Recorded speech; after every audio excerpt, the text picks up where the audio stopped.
So guys, more than 1.5 years ago I bought an electric bicycle.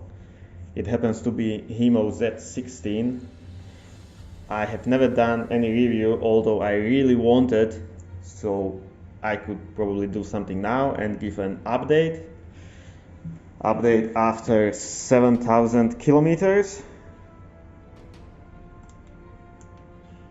Yep, I made 7,000 kilometers on this bicycle in 1.5 years. So what I just did is I've changed chain for the second time. First time I've changed it when I had 3,000 kilometers on clock. Now it's 7,000. I should probably change it when it was 6,000 because it was pretty worn. And now we have a gauge. Wow, amazing. It went all the way down before on the old chain. So actually to change the chain is pretty easy. I've done it only second time in my life. I think anybody can do it with inexpensive tools. You really don't need much. If I have to start the review, so the Himo Z16 is good looking bike with a 250 watt motor and 36 volt battery, 10 amps hours. And let me say good things about it. The mud guards. These are made of metal. Doesn't matter. I was just surprised that it's not plastic, but I would definitely buy a bicycle only with the mud guards. It keeps splashing water away from you, and that's quite important if you are a serious commuter. Okay, the pedals, folding pedals. That's something I love. When you want to store it, when you want to push it through the doors, or you have to go into stairs, you just fold them. Probably not from this position, yeah? That's a really nice feature. I like it. After my initial 60 kilometers on this bicycle, the first thing I had to change was a seat post. It was just way too short and I couldn't walk. After 60 kilometers I couldn't walk because of the knee pain. So I've got a longer seat post. Then I changed I've bought a rear carrier or rear rack. It looks even better now. And usually I have like a plastic bag with a jacket or a raincoat hanged on it. Yeah, nice feature is also the rear brake. Not all electric bicycles have it, and it's very simple thing. You need only one LED because the switches on the handlebars are already there. Okay. The third modification was actually cog and also cranks. So at 3,000 kilometers it was time to change the chain, and at the same time I was thinking of replacing the crank for bigger. So originally you have 52 teeth, and this one is actually 60 teeth. What does it mean is that with your original 52 teeth crank, you have to pedal at the cadence of 100 rounds per minute if you go those 24 kilometers per hour. And now when I change it, I don't have to pedal like a maniac 100 times a minute. When I go top speed, which is for me or for this motor 24.4 kilometers per hour, it takes me only 80 rounds pedaling. So that means that actually I can pedal more and I have better range. In case you noticed, I've made a video about the battery I don't know, I've had 3000 kilometers or 3500, and I still have the original battery at 7000 kilometers, and that's just because now I'm able to actually actively pedaling.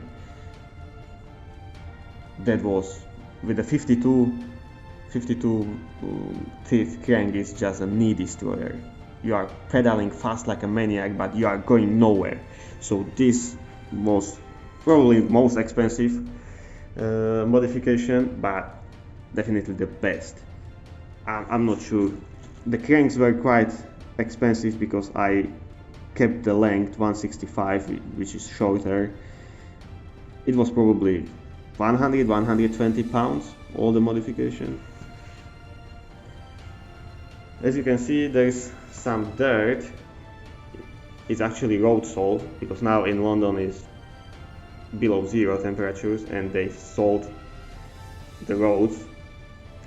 There's actually few design flaws on this bicycle. In the morning, my rear brake doesn't work. Why? Because this cable is going from up down, and I have suspicion that it's full of water. And when it's freezing below 0, the water freezes down and I cannot push the brake. So my brake is out of service. Later, when the temperature rises above 0, I can again use it. But that's a really stupid idea to put the cable downhill so the water can return here in this position and freeze the cable. So that's something I don't like. I don't like that the original seat post was short, but I think that's again another design flaw, because if you put actually taller, longer seat post and you want to retract it, you would be hitting this brake cable. So they didn't do it. There's one thing: if you push your bicycle to the rear with your stand down, you are going actually nowhere because it hits the pedal, but that's not big issue. What would I say otherwise? So it has a disc brakes, cable brakes. I never think to change them for the hydraulic. It would be just waste of money. These cable brakes works. They are quite efficient. The thing is, with the original parts, I would have to adjust them every 200-250 kilometers, which is easy job. It takes like 3 minutes to adjust them, but it's absolutely annoying. So I tried different parts, and I've got some semi-metallic which are really hard. I have to push the handlebars with a much more force, but I have to adjust them maybe after 1000 kilometers. So that's the difference. I have to spend less, 4 times less. It requires 4 times less maintenance. That's quite amazing. In case you want to know the chain, twice I used KMC Z1 wide. It's 112 links and the size is a half inch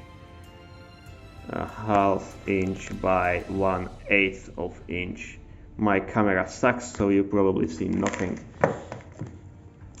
About 1 year I stored my bicycle at work in the store, but the fire code changed. Now actually the battery operated personal vehicles cannot be stored inside, so I'm using the bike stand. And since then I had to buy some locks and also the hose clips, which I put on the quick levers, so without tools nobody cannot unscrew it and just take the seat post away. I have 2 Oxford disc lock locks, yeah. But this sucks. I have to tell you, this sucks, because whatever the thing is inside they always misalign and you cannot stick the key inside. So it's absolutely This is the second day I actually didn't use it. I left it on the rack because I couldn't take it off. I cannot stick the key inside. And I have two of these different type Oxford. It's rubbish. This is nice feature. It's an office paper clip, which actually I'm using always on my trousers. I just fold it and clip it, and that's just because as long as you have a chain on bicycle, it gets dirty, and if you don't take any precaution, you will ruin your trousers. But I'm doing it since beginning, so it's a habit now. Every morning I just put it on trousers and let's go. The suspension, when I was thinking to buy it, I'll take it because it has a suspension, but it has a mechanical suspension, and I'm quite lightweight, so it doesn't work for me. I would need probably like 20 more kilograms to somewhat work, and I'm not going to upgrade it. I'm not going to waste my money for different shock. In that kind, I'm also minus is it doesn't have adjustable height of handlebars. So I'm again short guy, I would say, but the position is not really comfortable. The only good thing is that I have it 5 miles into work, 5 miles home, which takes me each ride like 25 minutes. Afternoon it takes a little bit longer because of the traffic.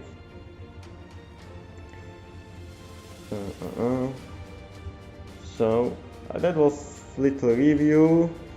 I know I've met few people who were struggling with this type of the folding mechanism on their handlebar in the tanks that it was wiggling, and there is actually a way you can adjust it.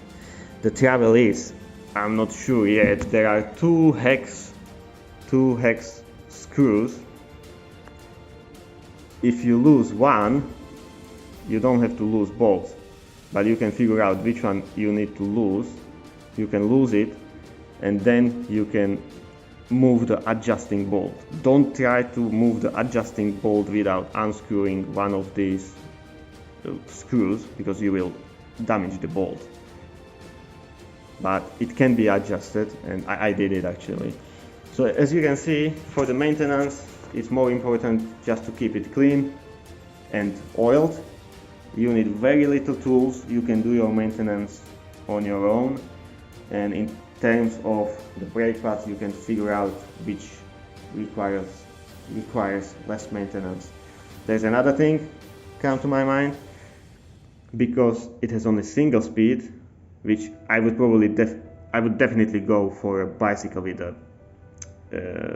a speed and with a derailleur. This is a little bit annoying that you cannot really change the rate of the pedaling. It's not ideal, but it works.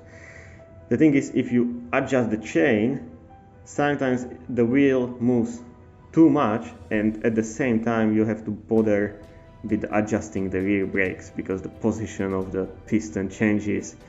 So that's again disadvantage. It's not the flaw, it's disadvantage of the single speed drivetrain. So let me know what you think. So the battery has 7,000 kilometers. I already have new battery, which I bought on AliExpress, of course. And I think this battery will not survive the winter, but I'll try to push it as far as possible. Let's see. Yo!